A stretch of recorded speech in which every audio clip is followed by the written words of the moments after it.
Hey everyone, if you're a young investor ready to make your money work smarter in 2025, you're in the right place. Today I'm breaking down the best investment apps you need to know about, so you can start investing simply and confidently, right from your phone. First up, Robinhood. It's super user-friendly, with zero commission trades, and you can buy stocks, ETFs, and even crypto. Plus, the app's interface is slick, perfect if you're starting out.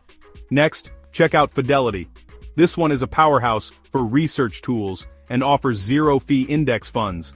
I love the educational resources. It's ideal if you want to learn as you grow. For those interested in automated investing, Wealthfront is a top pick. You just answer a few questions and it builds a custom portfolio for you. Low fees, automatic rebalancing, and it's all hands-off. If you're looking to invest in fractional shares, give Public a shot. It's all about community. See what others are buying, join group discussions, and invest with as little as $1. And finally, don't sleep on Charles Schwab's mobile app. It's got a trusted reputation, robust features, and great customer support. Plus, no account minimums.